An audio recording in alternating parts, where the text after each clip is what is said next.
അപ്പോൾ നമ്മൾ അലർജിക്ക് മുക്കുറ്റി ലേഹ്യോ അലർജി ഓയിലൊക്കെ പറഞ്ഞ പോലെ അത് കുറേ പേർക്ക് ഉപകാരം ഉണ്ടായിട്ട് കുറേ പേര് വന്നിട്ട് വർഷങ്ങളായിട്ടുള്ളത് മാറി, ഞങ്ങൾ അനുഭവിച്ചത് ബുദ്ധിമുട്ട് മാറി എന്നൊക്കെ പറഞ്ഞ് നമുക്ക് ഫോൺ വിളിച്ചും പറയുന്നുണ്ട്, കമൻ്റ് ഇടുന്നുണ്ട്, പേഴ്സണലായിട്ടുള്ള മെസ്സേജുകളൊക്കെ അയക്കുന്നുണ്ട്. അതേപോലെ തന്നെ ധാരാളം പേര് ബുദ്ധിമുട്ടുന്ന ഒരു കാര്യമാണ് ഈ വെരിക്കോസും പൈൽസൊക്കെ. അപ്പോൾ അതിൻ്റെ ഇനി കുറച്ച് കാര്യങ്ങൾ എന്താ പറയുക, തിയറിയോ അല്ലെങ്കിൽ അതിൻ്റെ പിന്നിലുള്ള കുറച്ച് കാര്യങ്ങൾ, എന്തുകൊണ്ടാണ് ഇത് വരുന്നത്, പൈൽസ് വരുന്ന എന്തുകൊണ്ടാണ്, അല്ലെങ്കിൽ വെരിക്കോസ് വരുന്ന എന്തുകൊണ്ടാണ്, അങ്ങനെയുള്ള കാര്യങ്ങളൊക്കെ ഡോക്ടർ പറഞ്ഞുതരും.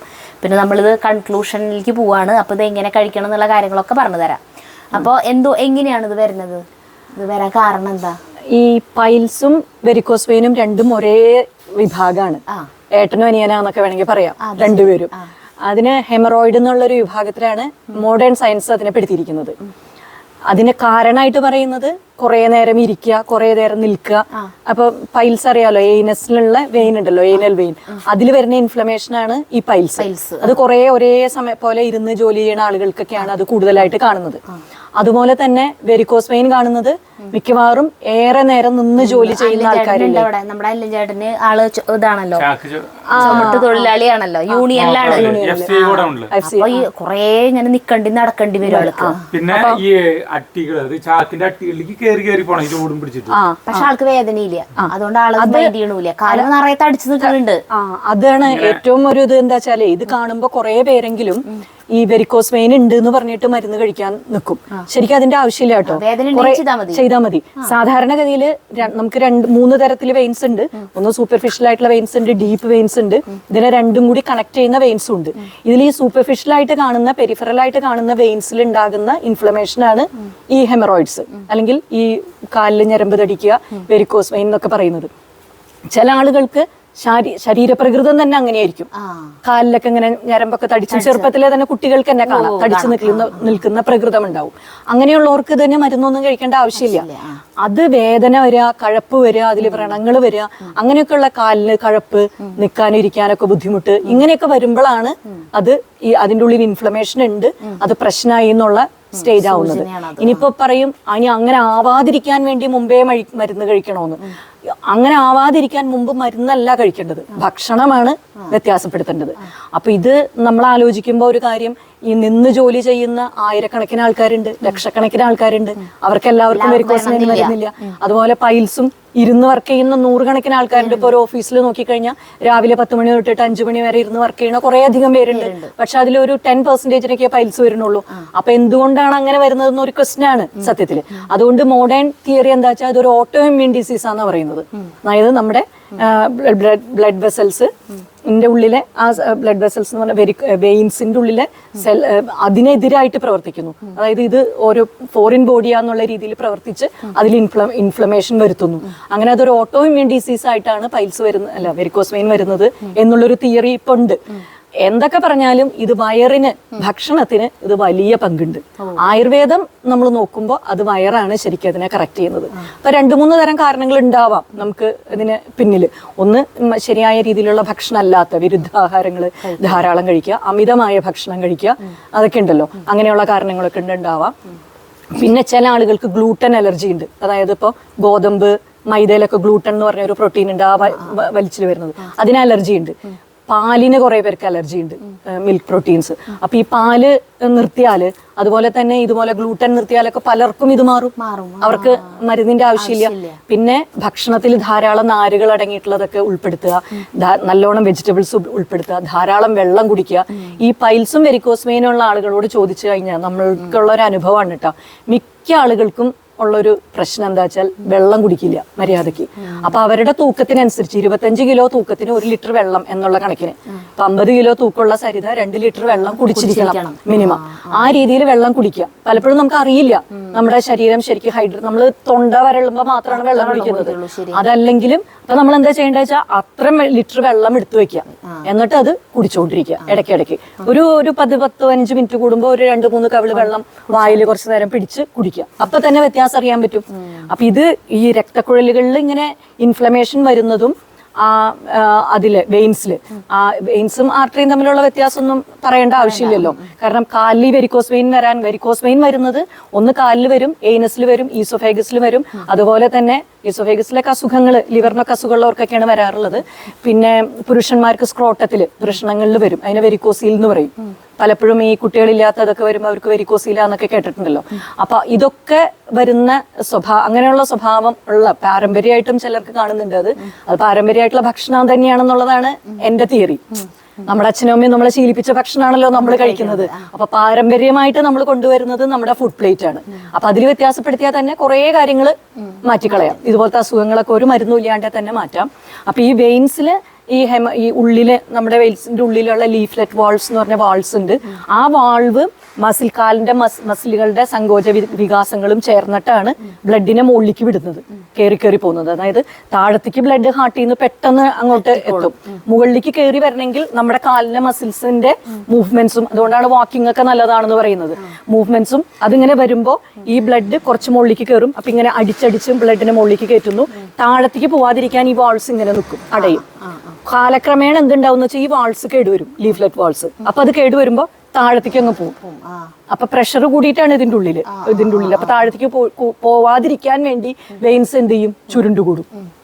പോവാതിരിക്കാൻ വേണ്ടി ശരീരം ചെയ്യുന്ന ഒരു മെക്കാനിസം ആണ്, ചുരുണ്ടുകൂടും. അപ്പൊ ആ സമയത്ത് ഇതിന്റെ ഇലാസ്റ്റിസിറ്റി കുറയും, ഈ വെയിൻസിന്റെ ഇലാസ്റ്റിസിറ്റി കുറയും. അപ്പൊ അവിടെ പൂള് പോലെ ബ്ലഡ് തളം കെട്ടി നിൽക്കും. പിന്നീട് ഇത് കുറെ നാൾ ഇങ്ങനെ നിന്നാൽ ഇത് ചീത്ത രക്താണ്, അതായത് വെയിൻസിൽ കൂടെ ഹാർട്ടിലേക്ക് തിരിച്ചു പോകേണ്ട അശുദ്ധ രക്താണ്. അത് അവിടെ കിടന്ന് പിന്നീട് വ്രണമായി മാറാറുണ്ട്. ചിലർക്ക് പൊട്ടി ഒഴുകും. അത് ഡയബറ്റിക് ആയിട്ടുള്ള ആളുകൾക്കൊക്കെ ഉണ്ടായി കഴിഞ്ഞാൽ ഈ വ്രണം ഉണങ്ങാൻ നല്ല ബുദ്ധിമുട്ടാണ്. അതിന് നമ്മുടെ ഇവിടെ വന്നു കഴിഞ്ഞാൽ നമ്മൾ അതിന് 1 മാസം 2 മാസമൊക്കെ പ്രത്യേകം മരുന്നൊക്കെ അരച്ചു വെച്ച് കെട്ടിക്കൊടുത്തിട്ടൊക്കെയാണ് അത് മാറ്റിക്കളയുന്നത്. അങ്ങനെ വരുമ്പോൾ നമ്മൾ ഈ ചിത്രകാതിലേക്കൊക്കെ കഴിച്ചില്ലെങ്കിൽ അത് മാറാറേ ഇല്ല പൊതുവെ.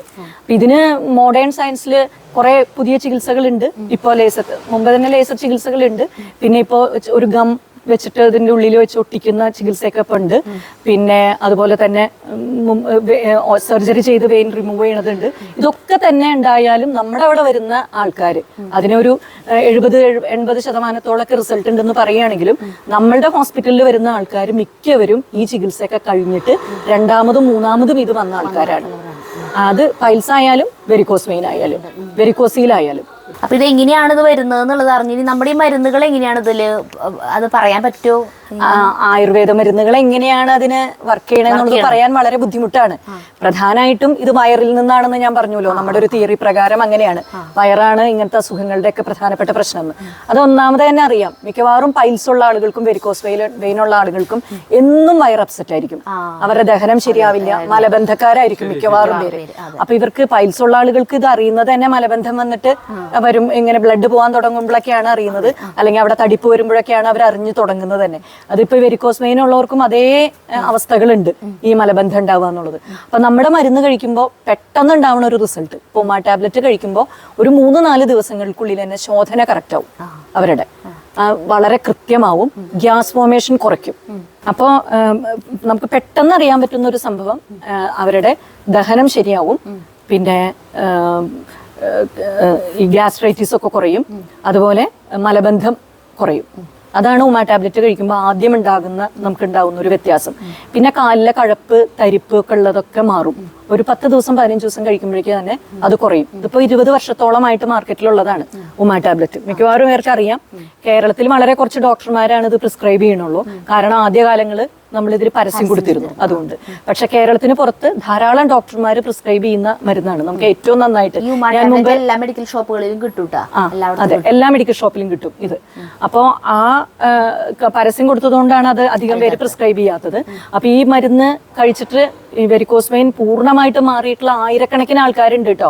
അപ്പൊ ഇത് വർക്ക് ചെയ്യുന്നത് ഒന്ന് ദഹന വ്യവസ്ഥേനെ ശരിയാക്കുക എന്നുള്ളതായിരിക്കും ചെയ്യുന്നത്. രണ്ടാമത്തത് ഈ കാലിലേക്കുള്ള പ്രഷർ ഇത് കുറയ്ക്കുന്നുണ്ട്. അതുകൊണ്ട് ഇത് വെരിക്കോസ് വെയിന് മാത്രമല്ല, കാലില് കഴപ്പ്, തരിപ്പ്, വേദന, കൈകാൽ കഴപ്പ്, കൈകാൽ കഴപ്പ്, തരിപ്പിനൊക്കെ നല്ല റിസൾട്ടാണ്. അപ്പൊ സർക്കുലേഷൻ അത് ഇമ്പ്രൂവ് ചെയ്യുന്നുണ്ട്. അപ്പൊ സർക്കുലേഷൻ കുറഞ്ഞിട്ട് എവിടെയൊക്കെ സ്രോതോരോധമുണ്ടോ, എവിടെയൊക്കെ അങ്ങനത്തെ ബുദ്ധിമുട്ടുകളുണ്ടോ, അതൊക്കെ ഉമാ ടാബ്ലറ്റ് കൊണ്ട് മാറുന്നുണ്ട്. ഇത് നമ്മൾ നേസൽ പോളിപ്പിനുള്ള മരുന്നിൽ ഉമാ ടാബ്ലറ്റ് കൊടുക്കും. അഡിനോയിഡിനുള്ളത് ഉമാ ടാബ്ലറ്റ് കൊടുക്കും. പിന്നെ സിസ്റ്റുകൾക്ക്, ഫൈബ്രോയിഡുകൾക്ക് ഒക്കെ ഇത് റിസൾട്ട് കൊടുക്കും. അതായത് എവിടെയൊക്കെ ഇതുപോലത്തെ ഇങ്ങനെ കട്ടിയുണ്ടോ, നമ്മളിപ്പോൾ ആയുർവേദത്തിന്റെ ഭാഷയിൽ പറയുമ്പോൾ എവിടെയൊക്കെ സ്രോതോരോധമുണ്ടോ, അതൊക്കെ ശരിയാക്കാൻ ഈ ഉമ ടാബ്ലറ്റിന് കഴിയുന്നുണ്ട്. അപ്പൊ അതുപോലെ തന്നെ ഇതിന്റെ കൂടെ കൊടുക്കുന്നത് ഇപ്പൊ വെരിക്കോസ് വെയിൻ ആണെങ്കിൽ നമ്മൾ പൈൽസ് ഓയിൽ കൊടുക്കും. അത് താഴെ നിന്ന് വെരിക്കോസ് ഓയിൽ കൊടുക്കും. അത് താഴെ നിന്ന് മുകളിലേക്ക് മസാജ് ചെയ്യാൻ വേണ്ടത്. ഈ വെരിക്കോസ് ഓയിൽ എടുത്തിട്ട് വേണമെങ്കിൽ ഒന്ന് ചൂടാക്കാം, ഒന്ന് ചൂടാക്കാം, ചെറിയ ലൈറ്റായിട്ട് ചൂടാക്കാം. ചൂടാക്കിയില്ലെങ്കിലും വിരോധമില്ല. അത് താഴേന്ന് മുകളിലേക്ക് വേണം അമർത്തി മസാജ് ചെയ്യാൻ. കാരണം അറിയാലോ, ബ്ലഡ് താഴേന്ന് മുകളിലേക്കാണ് കയറി പോകേണ്ടത്. അവിടെയാണല്ലോ പ്രോബ്ലം വരുന്നത്. അതുകൊണ്ട് താഴെ നിന്ന് മുകളിലേക്ക് അമർത്തി മസാജ് ചെയ്തിടണം. 1 മണിക്കൂറെങ്കിലും ഇട്ടിട്ട് കഴുകി കളയണം. അതല്ലെങ്കിൽ കുളി കഴിഞ്ഞിട്ട് നന്നായി പരട്ടി മസാജ് ചെയ്ത് അവിടെ ഇടാം. ഓയിൽ ശരീരം അബ്സോർബ് ചെയ്തോളും. പിന്നെ 2 പ്രാവശ്യം ആക്കുന്നത് നല്ലതാണ്. 1 പ്രാവശ്യം ആയാലും പ്രശ്നമില്ല. പിന്നെ ഉമ ടാബ്ലറ്റും വെരിക്കോസ് ഓയിലും വെരിക്കോസ് വെയിനും കൊടുക്കുമ്പോൾ ഇതൊരു വ്രണമായിട്ടുണ്ട്, നല്ല വേദനയും കഴപ്പുണ്ടെങ്കിൽ ഉറപ്പായിട്ടും അതിന്റെ കൂടെ നമ്മുടെ ഈ ചിത്രകാതി ലേഹ്യം കൂടി കഴിക്കണം. അതിന്റെ അത് പൈൽസ് ആയാലും തുടക്കല്ല, ഇത്തിരി കുറെ നാളെത്തിയതാണ്, ഇത്തിരി അങ്ങനെ ഭയങ്കരമായിട്ട് ബുദ്ധിമുട്ടുന്നവരാണെങ്കിൽ ഇതിന്റെ കൂടെ അതിപ്പോ വെരിക്കോസ് വെയിന്റെ പ്രശ്നമായാലും പൈൽസിന്റെ പ്രശ്നമായാലും ഈ ചിത്രകാതി ലേഹ്യം കൂടി കഴിക്കണം. ഇത് കഴിക്കേണ്ടത് രാവിലെയും വൈകുന്നേരവും ഭക്ഷണശേഷം 1/2 ടീസ്പൂൺ 4 ഗ്രാം വരെ കഴിക്കാം. രാവിലെയും വൈകുന്നേരം ഭക്ഷണശേഷം. ഉമ ടാബ്ലറ്റ് 3 കഴിക്കേണ്ടത്. രാവിലെ 1, ഉച്ചയ്ക്ക് 1, വൈകിട്ട് 1, ഭക്ഷണത്തിന് മുമ്പ്. അങ്ങനെയാണ് കൊടുക്കാറുള്ളത്. പഥ്യം എല്ലായ്പ്പോഴും ചോദിക്കുന്ന ഒരു കാര്യമാണ്. ഇപ്പൊ അലർജിയുടെ മരുന്ന് കഴിക്കുന്ന ആൾക്കാര് പഥ്യം ഉണ്ടോ അവിടെ വന്നപ്പോ പഥ്യം പറഞ്ഞു. ഇത് ശരിക്കും ഈ ഔഷധത്തിനല്ല പഥ്യം, അസുഖത്തിനാണ് ഈ പഥ്യം. അപ്പൊ ഇതിനൊരു സിമ്പിൾ ആയിട്ട് ഒരു ഉദാഹരണം പറയുകയാണെങ്കിൽ, നമ്മളിപ്പോ എന്ത് പറയും, ഇപ്പൊ ഇവിടെ കുറച്ച് പഞ്ചസാര വെച്ചിട്ടുണ്ട്. അപ്പൊ ഈ പഞ്ചസാരയിലേക്ക് നിറയെ ഉറുമ്പ് വരികയാണ്. അപ്പൊ നമുക്ക് ഈ ഉറുമ്പിനെ മാറ്റണം അല്ലെ? ഉറുമ്പിനെ മാറ്റണം എന്നുണ്ടെങ്കിൽ നമ്മൾ ഈ പഞ്ചസാര മാറ്റണം അല്ലെ? അപ്പൊ ഈ ഉറുമ്പിന്റെ ഭക്ഷണത്തിനെ നമ്മൾ മാറ്റിയാലാണല്ലോ ഉറുമ്പ് മാറിപ്പോകുള്ളൂ. അപ്പൊ നമ്മൾ ഉറുമ്പിനാണ് ഈ മരുന്ന് കൊടുക്കുന്നത്. പക്ഷെ അതിന്റെ റൂട്ട് കോസ് ആയിട്ടുള്ള ഒരു കാരണമാണ് ഈ പഞ്ചസാര. അതെ അതെ. അപ്പൊ നമുക്ക് പഞ്ചസാര അവിടെ ഉണ്ടായിക്കോട്ടെ, പ്രശ്നമില്ല. പക്ഷെ ഉറുമ്പ് പോകുന്നവരെങ്കിലും അതിനെ മാറ്റിക്കളയണം. അപ്പൊ നിങ്ങളുടെ അസുഖം മാറിക്കഴിഞ്ഞാൽ പിന്നെ പഥ്യം പതുക്കെ മാറ്റാം. എന്നാൽ പോലും ഈ വെരിക്കോസ് വെയിനും പൈൽസും വരാൻ സാധ്യതയുള്ള വന്ന ശരീരം അതൊരു പ്രവണതയാണ് ശരീരത്തിന്റെ. അങ്ങനെയുള്ള ശരീരത്തിൽ അത് വീണ്ടും വരും. കൂടുതൽ ചിക്കൻ കഴിക്കുക, കോഴിമുട്ട കഴിക്കുക ഒക്കെ ചെയ്തു കഴിഞ്ഞാൽ വീണ്ടും വരാറുണ്ട്. ബീഫ് കഴിക്കുക, അതുപോലെ തന്നെ വിരുദ്ധമായിട്ടുള്ള ആഹാരങ്ങൾ കഴിക്കുക, കൂടുതൽ പാലുൽപ്പന്നങ്ങളൊക്കെ കഴിക്കുമ്പോൾ നെയ്യിന് അത്ര പ്രശ്നം കാണിക്കില്ല. പക്ഷെ തൈരും പാലൊക്കെ കൂടുതൽ കഴിക്കുന്നവർക്ക് വീണ്ടും വരാം. ഗോതമ്പ് മൈദയൊക്കെ കഴിക്കുന്നവർക്ക് വരാം. ബേക്കറി പലഹാരങ്ങൾ കൂടുതൽ കഴിച്ചാൽ വരാം. അപ്പൊ ഭക്ഷണം കൃത്യമായി കൊണ്ടുപോയാൽ പിന്നെ ഈ അസുഖം വരില്ല. അപ്പൊ അതുകൊണ്ടാണ് പഥ്യം പറയുന്നത്. എന്നാൽ പഥ്യം അനുഷ്ഠിച്ച് ചെയ്താൽ 4 മാസം കൊണ്ട് നമുക്ക് ഈ അസുഖം നമ്മളെ വിട്ടുമാറുന്നത് കാണാം. അതല്ലെങ്കിലോ കുറേ കാലം കഴിക്കേണ്ടി വരും. മിക്കവാറും ആയുർവേദ മരുന്നുകളിൽ നമ്മൾ പഥ്യം പറയുന്നത് അസുഖത്തിനാണ്, അല്ലാണ്ട് മരുന്നിനല്ല. അതെ അതെ, അങ്ങനെ ഇത് എന്റെ തിയറിയാണ്. അതാണ് എനിക്ക് തോന്നുന്നത്. അത് ശരിയാണ്. നമ്മൾ നോക്കുമ്പോ പഥ്യം ഇല്ലാണ്ട് കഴിച്ചാലും മാറുന്നുണ്ട്. അലർജി ഇപ്പൊ അറിയാലോ, ജഗ്ഗു മുക്കുറ്റിയും കുരുമുളകും അരച്ചു കഴിച്ചു, ഒരു പഥ്യവും പാലിച്ചിട്ടില്ല. അത് ചെറിയ കുട്ടിയാണ്. അങ്ങനെ കുട്ടികൾക്ക് വേഗം മാറുന്നുണ്ട്. പക്ഷെ വയസ്സായ ആളുകൾക്ക് നമ്മൾ പഥ്യം കൂടി പാലിച്ചോ എന്നാൽ നിങ്ങൾക്ക് വേഗം റിസൾട്ട് കിട്ടുമെന്ന് പറയും. അത് ചെയ്തില്ലെങ്കിലും മാറുന്നുണ്ട് അത്. പക്ഷെ കൂടുതൽ നല്ലത് എപ്പോഴും ഈ പഥ്യം കൂടി പാലിച്ചാലാണ്, ഇങ്ങനത്തെ അസുഖങ്ങളിൽ പ്രത്യേകിച്ചും. കാരണം ഇതിന് കാരണം ഇതൊക്കെയാണെന്ന് പറഞ്ഞല്ലോ. അപ്പൊ നല്ലോണം കുറെ പാല് കുടിക്കുന്ന ആളുകൾക്ക് അത് മാറ്റിയാൽ തന്നെ ചിലപ്പോൾ അത് മാറിയേക്കാം. മരുന്നൊന്നും വേണ്ട, മരുന്നില്ലാണ്ട് തന്നെ മാറാം. ഭക്ഷണം കാർബോഹൈഡ്രേറ്റിന്റെ അളവ് കുറയ്ക്കുക, വറുത്തതും പൊരിച്ചതൊക്കെ കുറയ്ക്കുക, രാത്രി ഭക്ഷണം അരിഭക്ഷണം ഒന്നും ഇല്ലാണ്ട് ഏതെങ്കിലും വെജിറ്റബിൾസ് പുഴുങ്ങിയത് കഴിക്കുക. എന്ന് വെച്ചാൽ തോരനോ മെഴുക്ക് വരട്ടിയായിട്ട് അത് മാത്രം കഴിക്കുക. കൂടുതൽ സാലഡ്സ് കഴിക്കുക. അവരവരുടെ വെയിറ്റിന് 25 കിലോയ്ക്ക് 1 ലിറ്റർ വെള്ളം വെച്ചിട്ട് കുടിക്കുക. അപ്പൊ ഉമ ടാബ്ലറ്റും വേണ്ട, പൈൽസ് ഓയിലും വേണ്ട, വെരിക്കോസ് വെയിനും വേണ്ട. അപ്പൊ എനിക്ക് താല്പര്യം അങ്ങനെയുള്ള ഭക്ഷണം ഔഷധമാക്കുന്ന രീതിയാണ് എനിക്ക്. കാരണം ഒരു ഭക്ഷണം കഴിച്ചാൽ അസുഖം വരാം എന്നുണ്ടെങ്കിൽ വേറൊരു ഭക്ഷണം മാറ്റി കഴിഞ്ഞാൽ അപ്പൊ അവിടെ ഭക്ഷണം തന്നെയാണ് ഔഷധം അല്ലെ? അപ്പൊ അതിനെ പ്രൊമോട്ട് ചെയ്യാനാണ് എനിക്ക് താല്പര്യം. പിന്നെ നമ്മുടെ ഉപജീവന മാർഗമാണെന്നുള്ളത് കൊണ്ടാണ് ഇത് പറയുന്നത്. ചിലർക്ക് ഇത് ഇല്ലാണ്ട് പറ്റില്ല എന്നുള്ളവരുണ്ടാവും. അതെ, മടിയുള്ള. എന്റെ അച്ഛനൊക്കെ രാത്രി ചോറുണ്ടില്ലെങ്കിൽ ഉറക്കം വരില്ല. ചോറിനിട്ടില്ല, അത് കുറച്ച് ദിവസത്തേക്കേ ഉണ്ടാവൂ. അങ്ങനെ കുറച്ച് ദിവസത്തേക്കേ ഉണ്ടാവുള്ളൂ. അത് വെറുതെ പറയാ.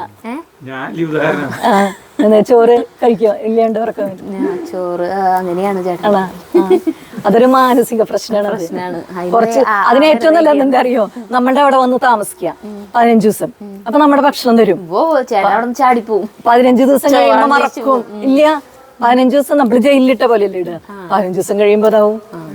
നമ്മളിപ്പോ ഈ തിങ്കളാഴ്ച മല്ലന്മാരെ കാവല് നിർത്തേണ്ടി വരും. തിങ്കളാഴ്ച തൊട്ടിട്ടേ നമ്മള് വെയിറ്റ് ലോസ് ചലഞ്ച് എന്ന് പറഞ്ഞിട്ട് 5 പേര് നല്ല വണ്ണമുള്ളവരാ, 5 പേര് ഓരോ ദിവസം അവര് കുറയുന്നത്. നമ്മുടെ ഭക്ഷണമേ കൊടുക്കുള്ളൂ, പുറത്തേക്ക് വിടില്ല. അത് ചെയ്യുന്നുണ്ട്. 15 ദിവസം കൊണ്ട് 10 കിലോ കുറയ്ക്കുക എന്നുള്ളതാണ് വലിയൊരു ചാലഞ്ച്. വീട്ടില് നമുക്ക് നടക്കും. പിന്നെ അത് കഴിഞ്ഞാൽ പിന്നെ നമ്മള് ഭക്ഷണം ക്രമീകരിക്കുക വീട്ടില്. അപ്പൊ 15 ദിവസം കൊണ്ട് ഈ ഭക്ഷണം ശീലമാവണം. അപ്പോ വെരിക്കോസ് ഓയില് ഡോക്ടർ പറഞ്ഞു തന്നു, ഇങ്ങനെ താഴെ നിന്ന് മേലേക്ക് പരട്ടി അങ്ങനെയാണെന്ന് പറഞ്ഞു വെരിക്കോസ് ഓയില്. ഇനി പൈൽസ് ഓയിൽ ഉപയോഗിക്കേണ്ടത് ഇത് ഉള്ളിലേക്ക് കഴിക്കാനും പറ്റുന്ന പറഞ്ഞത് അല്ലേ? വളരെ തേങ്ങാപ്പാലാണ് ഉണ്ടാക്കിയിട്ടുള്ളത്. തേങ്ങാപ്പാലും നീരുകളും ചേർത്ത് അലർജി ഓയിൽ ഉണ്ടാക്കുന്ന പോലെ തന്നെയാണ് ഇത് ഉണ്ടാക്കിയെടുക്കുന്നത്. ഇത് വളരെ വ്യത്യസ്തമായ ഒരു ഓയിലാണ്. വേറെ ആർക്കും ഇങ്ങനെ ഒരു ഓയിൽ ഇല്ല. ഇത് അകത്തേക്ക് കഴിക്കാനും ഉള്ളിലേക്ക് 2 വായിൽ കൂടിയും വെക്കണം, പിന്നെ മലദ്വാരത്തിന്റെ ഉള്ളിൽ കൂടിയും അകത്തേക്ക് കൊടുക്കണം. അങ്ങനത്തെ ഒരു ഓയിലാണ്. അപ്പൊ സാധാരണ അത് നമുക്ക് കാണാൻ പറ്റുന്ന ഒരു സംഭവം, ഇതൊരു പഞ്ഞിയിൽ മുക്കിയിട്ട് അല്ലെങ്കിൽ ഫില്ലറിൽ എടുത്തിട്ട് ഉള്ളിലേക്ക് വെക്കാം. ഒരു 4-5 ഡ്രോപ്സ്, 5-6 തുള്ളി ഉള്ളിലേക്ക് വെക്കാം. അപ്പൊ പുറത്തേക്കൊക്കെ തള്ളി നിൽക്കുകയാണെങ്കിൽ 1 മണിക്കൂർ കൊണ്ട് തന്നെ അത് ഉള്ളിലേക്ക് വലിഞ്ഞു പോകും. പിന്നെ വേദനയൊക്കെ പെട്ടെന്ന് 3 ദിവസമൊക്കെ ആകുമ്പോഴേക്കും വേദനയൊക്കെ കുറയും. രാവിലെ വെറും വയറ്റില് ഒന്നുകിൽ കട്ടൻ കാപ്പിയിൽ അല്ലെങ്കിൽ ചൂടുവെള്ളത്തിൽ ഒരു 10 ഡ്രോപ്സ് ഇറ്റിച്ചിട്ട് വെറും വയറ്റിൽ ഇത് കഴിക്കണം. പിന്നെ ഉമ ടാബ്ലറ്റ് രാവിലെ ഉച്ചയ്ക്ക് ഒരെണ്ണം, വൈകിട്ട് ഒരെണ്ണം, ഭക്ഷണത്തിന് മുൻപ് അങ്ങനെയും കഴിക്കണം. പൈൽസിന് പിന്നെ പൈൽസ് വ്രണമായിട്ടുണ്ട്, നല്ല വേദനയുണ്ട്, 1-2 പ്രാവശ്യം സർജറി ഒക്കെ ചെയ്തിട്ടും മാറാത്ത കേസാണെങ്കിൽ അതിന്റെ കൂടെ ചിത്രകാതി ലേഹ്യം കൂടി കഴിക്കുകയാണ് നല്ലത്. ചിത്രകാതി ലേഹ്യം നമ്മൾ കൊടുക്കുമ്പോൾ 3 കൂടി ഒരുമിച്ച് കൊടുക്കും. അതായത് പൈൽസ് ഓയിലും ഉമ ടാബ്ലറ്റും ചിത്രകാതി ലേഹ്യം. അപ്പൊ ഒരാഴ്ച കൊണ്ട് തന്നെ മാറും.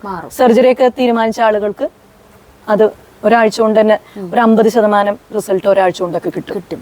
ഒരു 3 ആഴ്ച കഴിഞ്ഞപ്പോഴേക്കും നല്ല ആശ്വാസവും. എന്നാലും ഒരു 3 മാസമൊക്കെ കഴിക്കണം.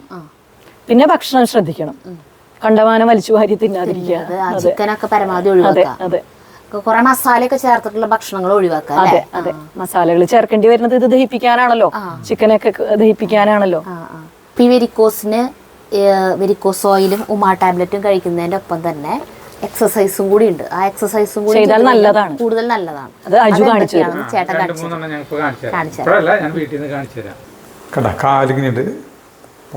പൊക്കങ്ങനെ ഇങ്ങനെ നിൽക്കാം നമ്മള് ഇങ്ങനെ വെറുതെ സിമ്പിൾ ആയിട്ട്. ഇനിയിപ്പോ നമുക്ക് പ്രായമായിട്ടുള്ള ആളുകളാണെങ്കിൽ ചിലപ്പോ നമുക്ക് പറ്റിയെന്ന് വരില്ല. അപ്പൊ സപ്പോർട്ട് ചെയ്യാം, ചുമരുമ്പൽ അങ്ങനെ ഇങ്ങനെ സപ്പോർട്ട് ചെയ്ത് ഇങ്ങനെ നിന്നിട്ട് നമ്മള് ചെയ്യാം. ഇത്രേ ഉള്ളൂ. ഇനിയിപ്പോ അതുപോലെ ഇരുന്നിട്ട് ജോലി ചെയ്യുന്ന ആളുകളാണെങ്കിലേ നോക്കിയാ, ഇപ്പൊ ഇരുന്നിപ്പോ നമ്മൾ ജോലി ചെയ്യാതിരിക്കുക. അപ്പൊ നമുക്കിത് ഇങ്ങനെ വെറുതെ നമ്മളിപ്പോ അങ്ങനെ എഴുതിക്കൊണ്ടിരിക്കുക, ടി വി കണ്ടോണ്ടിരിക്കുകയാണെങ്കിൽ അല്ലെങ്കിൽ ഫോണിൽ വല്ലതും നോക്കുകയാണെങ്കിൽ അങ്ങനെ എന്തെങ്കിലും നമ്മൾ ഇത് ചെയ്തോണ്ടിരിക്കുമ്പോഴും നമുക്ക് ഇങ്ങനെ ചെയ്യാം. പിന്നെയുള്ളത് എന്ന് പറയുന്നത് ഇങ്ങനെ മലർന്ന് കിടന്നിട്ട് നമുക്ക് കാല് പൊക്ക, മുട്ടുമടക്കാതെ. അപ്പോൾ അങ്ങനെ കാല് പൊക്കി വെക്കാൻ ബുദ്ധിമുട്ടുള്ളവർക്ക് ഇങ്ങനെ സെറ്റിമേ അല്ലെങ്കിൽ കട്ടിലുമേ എടുക്കുമ്പോൾ കട്ടിലിന്റെ ഈ തലഭാഗം ഇങ്ങനെ പൊന്തി അതുമിലേക്ക് കാലിങ്ങനെ വെച്ചാലും വന്നിട്ട് ഇങ്ങനെ എടുക്കുക കുറെ സമയം. അപ്പൊ തിരിച്ചാ ബ്ലഡ് അങ്ങോട്ട് പോവാൻ വേണ്ടിട്ട്. ഇനിയിപ്പോ ഇത് നമുക്ക് പറ്റുന്നുണ്ടെങ്കിൽ പൊക്കാൻ പറ്റാവുന്നിടത്തോളം ഇങ്ങനെ പൊക്കാം. ഇങ്ങനെ കൈ എങ്ങനെയാണെങ്കിലും വെക്കാട്ടാ, ഞാൻ വെച്ചത് മാത്രമല്ലോ. ഇങ്ങനെ പൊക്കി ഇങ്ങനെ കിടക്കാം. പിന്നെ അതിൽ തന്നെ ഒപ്പം തന്നെ ഡോക്ടർ ഇങ്ങനെ പറയുന്നുണ്ട്, കാല് ഇങ്ങനെ റൊട്ടേറ്റ് ചെയ്യാനാ, ഇങ്ങനെ ഇങ്ങനെയൊക്കെ പറയുന്നുണ്ട്. ഇങ്ങനെയൊക്കെ ചെയ്യാൻ പറ്റും, ചെയ്തോ. ഞാൻ കിടന്ന് വിറക്കുന്നുണ്ട, ഇവിടെ വയർ കിടന്ന് ഇങ്ങനെ ടിസ്റ്റ് അടിക്കും. ഇത്രയുള്ള കാര്യങ്ങള് വളരെ സിമ്പിൾ ആയിട്ടുള്ള 2-3 എക്സസൈസുകളും കൂടി ഈ മരുന്നിന്റെ ഒപ്പം ചെയ്യുകയാണെങ്കിൽ വെരിക്കോസിന് ഇതിനൊക്കെ വളരെ നല്ല ഗുണമാണ്. അപ്പൊ ഈ വെരിക്കോസിന്റെ ഈ മരുന്നുകളൊക്കെ കഴിച്ച് അതിന്റെ വേദനയൊക്കെ മാറില്ലേ, വേദന കഴപ്പ് ബുദ്ധിമുട്ടുകൾ മാറുന്നതിന്റെ ഒപ്പം തന്നെ ഈ പുറമേക്ക് കാണില്ല, ഈ തടിച്ചു നിൽക്കുന്നത് അതും കൂടി മാറിപ്പോകും. അത് ഈ 4 മാസം കൊണ്ടൊന്നും മാറില്ല.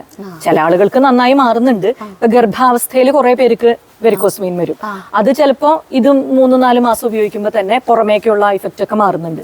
ഗർഭകാലത്ത് കാലിലേക്കൊക്കെ പ്രഷർ കൂടുതലോ അറിയാലോ, അങ്ങനെയാണ് അത് ആ സമയത്ത് ഉണ്ടാവുന്നത്. കുറെ പേർക്കുണ്ട് അത്. അത് ഗർഭകാലത്ത് തന്നെയാണ് പലർക്കും പൈൽസും ആദ്യം വരുന്നത്. അത് ഇതുകൊണ്ടാണ്, അവിടേക്ക് ആ പ്രഷർ കൂടുന്നത് കൊണ്ടാണ്. പിന്നെ ആ സമയത്ത് അമിതമായ ഭക്ഷണം കഴിക്കുന്നത് കൊണ്ടും കൂടിയാണ്.